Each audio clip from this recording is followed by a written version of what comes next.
I was a student at the ETH in Zurich, studying architecture. I met this architectural critic, and he said, "What do you want to do?"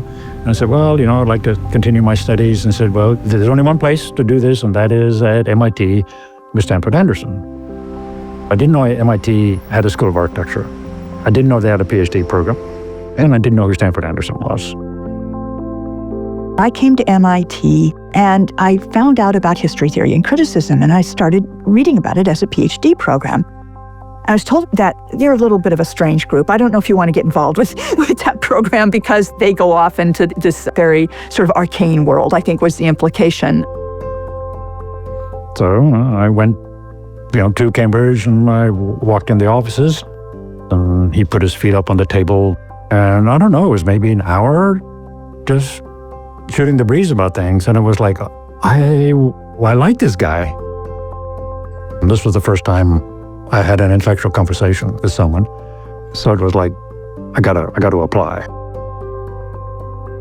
I said, "I'm just a master's student, but can I come to the PhD seminar led by Stan?" I thought, this is really what I want to study. So I first met Stanford Anderson when I came to interview in the fall of 2000. And, we hit it off instantly. At the end of the interview day, he said, "John, I'd like to see you at MIT, and I'm going to do everything I can to bring you here." And I thought, that's a crazy thing for him to say during an interview. But that's what Stan did for me.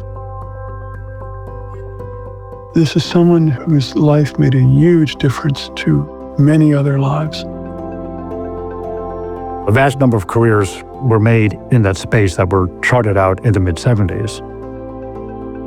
I think his most lasting legacy was creation of a program that has really moved the field of architectural history in wondrous ways. Stan needs to be remembered as the pioneering founder of the first program to study modern architecture as a subject of historical inquiry in a school of architecture. And that really revolutionized the study of history of architecture.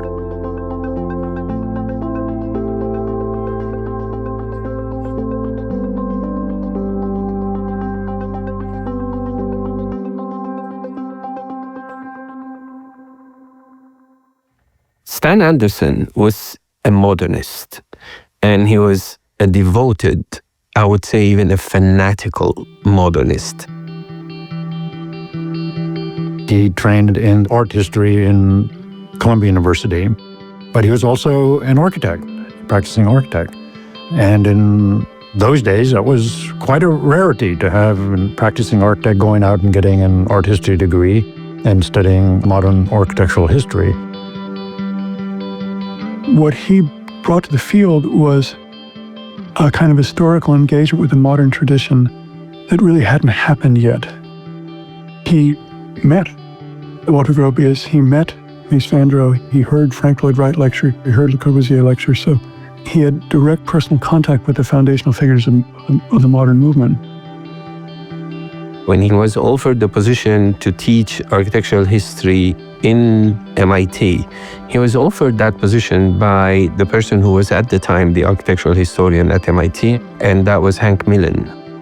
They were architects, and so they had a different understanding of what the history of architecture might be. One had a feeling that modern architecture it had to be rethought in some way. And the two of them came together and concocted the idea that we need to plant a program of architectural history in a school of architecture, something that never happened before.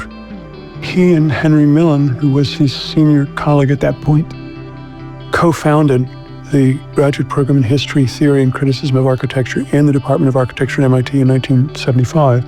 It's always called the HTC program. And it created a legitimacy about looking at modern architectural history that before was done sort of haphazard, if you will.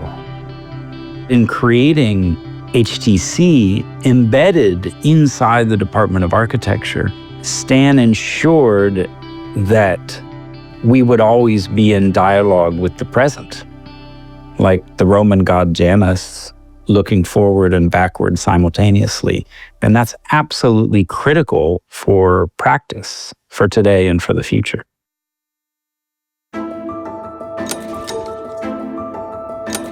Our educational goals were broad, but they were fundamentally to move the field of architecture.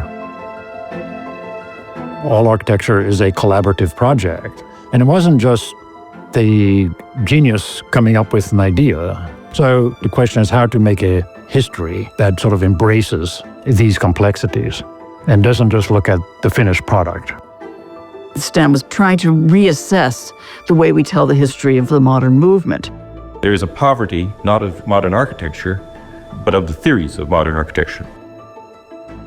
So don't just take what the architects themselves had to say in their self-propaganda, but examine how the products of their thinking can act to carry out an intention of an architect, but also be discovered to be useful in other ways. In other words, there's what Stan came to call a semi-autonomy in the way that architecture operates.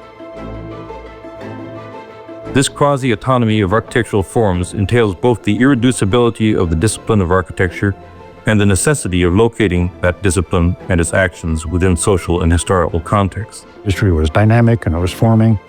So not only do you have to research it that way, which really hadn't been done, but you also need different methodologies.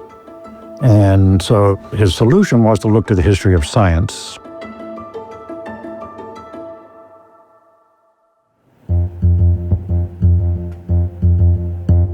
He was interested in parallels between how scientists think and how historians think.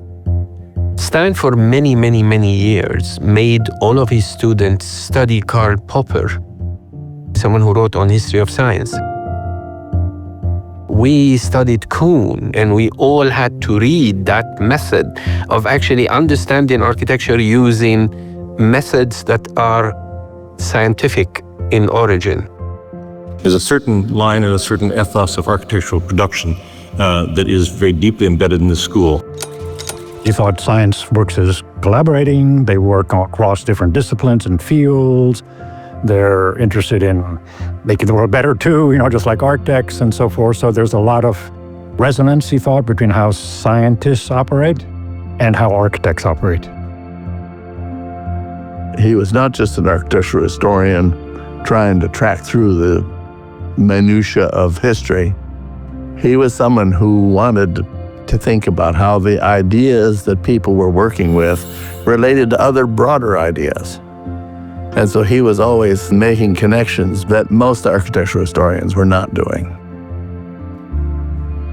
For him, science, technology, and architecture are intertwined because modern architecture is the architecture of technology in a sense. And that perhaps endeared him to MIT because he's trying to move architecture in the direction of science. He really approached architectural history with a very wide lens, and that created a generous space for scholars to work in.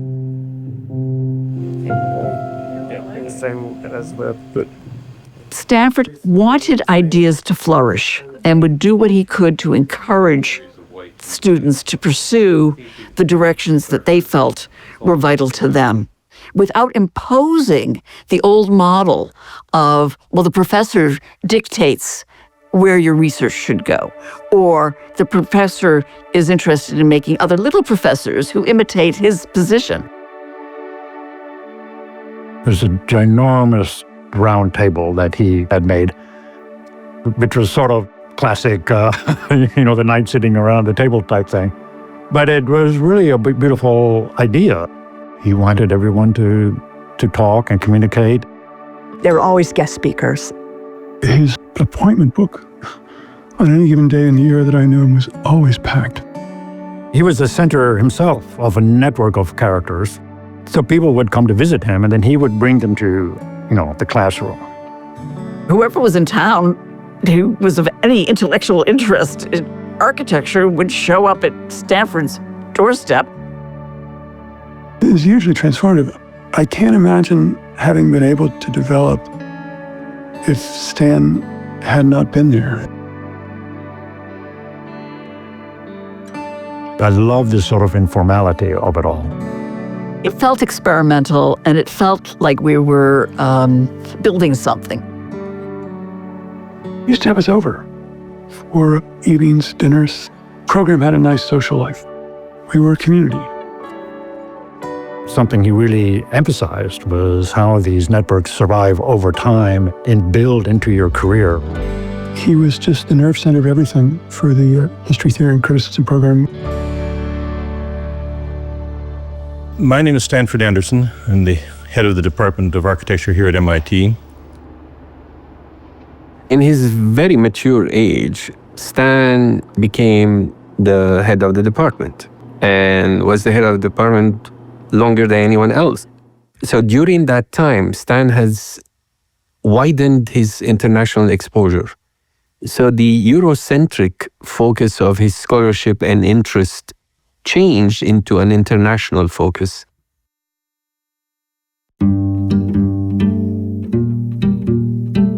Stan and I really connected over the work of Uruguayan architect-engineer Eladio Dieste. Dieste begins with a traditional material used continuously since ancient times. Stan, of course, learned about it, Dieste succeeds in creating buildings with unprecedented structural systems. organized a symposium. Principles, that scientific background of his work, should serve as a model. Collected a volume of papers, edited the volume. It's still one of the most important publications around the work of Dieste. Well, he did develop a wonderful relationship with Tongji, the university in China.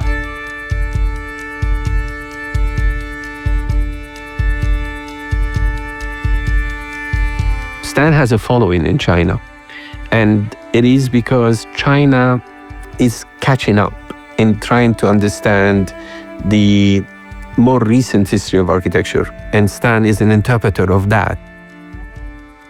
We have a long-term collaboration between Tongji University and MIT.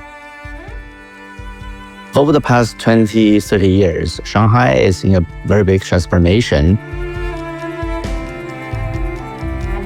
We built a new city on the old city. With a lot of high-rise buildings integrate with the traditional urban textures. So Stan have a huge interest in that. Each plan sets up certain conditions for possibility, denies others. And from 2003 to 2009, every year he would lead a studio in autumn semester coming to Shanghai, and MIT students working together with Tongji students. I used to be a business scholar in MIT from 2008 to 2009. Actually, I audited in 2 semester Stan's courses. So this morning when I get up, I still find the reading material, which is like this. This is all Stan's courses. And you can see when I print it and read it carefully at that time, that's a great experience and a huge influence to my research. He actually donated a super number of books to Tongji, and we have established the branch inside our huge library named Stanford Anderson Library. And we invited scholars from different places around the world coming to Shanghai to give a PhD or postdoctoral position for them to make research on Stan's collection. He was an honorary professor in the architecture department of Tongji in Shanghai. And to this day, faculty members devote seminars in honor of Stan and promulgating his ideas. So he's had a strong influence in China.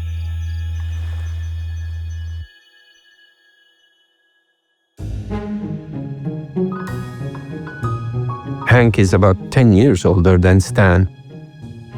The two of them have built a lifetime friendship.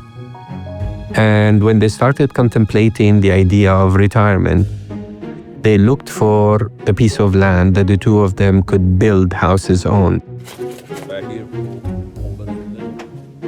When I was a student, the rumor was that,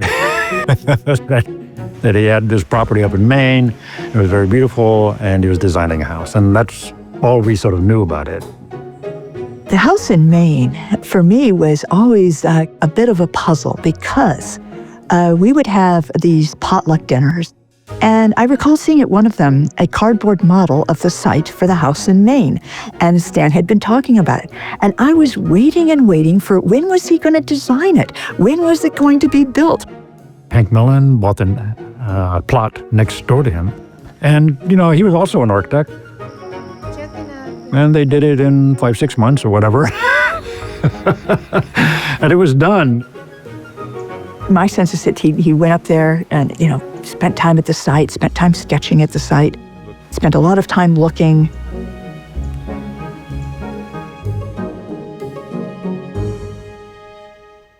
And then at one point, he sent a photo of it under construction.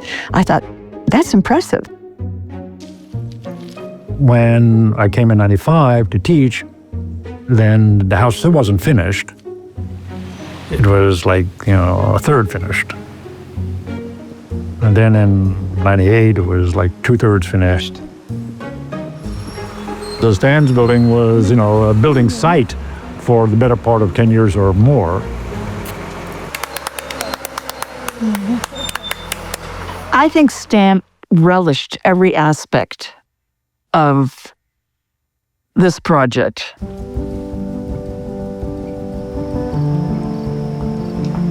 For him, this was a labor of love. I'm sure that was important to him, to have that chance to really test out his ideas and to use them directly rather than indirectly. Really nice down here.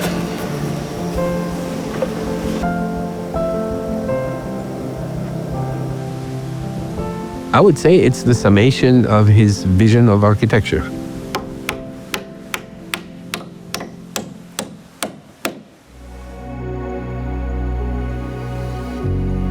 Stan devoted his life to scholarship and teaching, but he was a brilliant architect. And the house is a demonstration of that. Architecture can respond to a setting, but this one, it's just really rests on the land with a sense of kind of grace and dignity and sensitivity about, you know, the mossy rock that's right at the center that's named after. Stan is the incorrigible modernist, the unrepentant modernist. So he wanted to build a modern house there. But Stan is also someone who respects the environment, so he designed a house that follows the contour of the land. The house is on about 10 levels, I would say. And it's connected by stairs and so on. And they tried very hard, he and Nancy, not to cut any of the tree on the site. So the building meanders its way around nature. There's 1, 2, 3, 4, 5, I don't know how many porches. There's places where there's gathering, and then there's separated the places for privacy. They just work splendidly.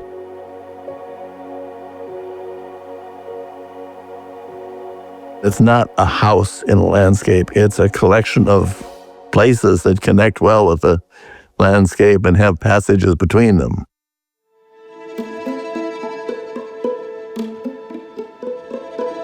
There's no need for any adornment with art or whatnot because the windows, the fenestration is designed such that you are constantly in touch with the beauties of the sea and the forest and the shoreline. It was just a remarkable kind of autobiography of an architect and their thought. an architect and a historian, because some places in there you see some quotations from some of his favorite architects in history. Closeness and the contour, flatness. So it was really a great treat. That's great.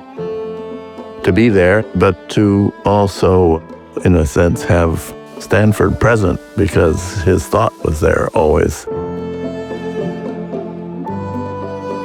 The house reflects Stan in its integrity, its openness, its clarity, its truthfulness. There's not a wisp of ostentation or a wisp of excess anywhere. I would say that's a fair reflection of Stanford Anderson. He designed a house in which he would have produced that scholarship that was all inside of him and didn't come out because of his other commitment during his career. I mean, the guy stayed as a faculty member until the age of 81. He was there for a few years. I don't recall how long exactly. It was 2 or 3 years from the time, he could actually see it coming together to completion, and then the time we lost him.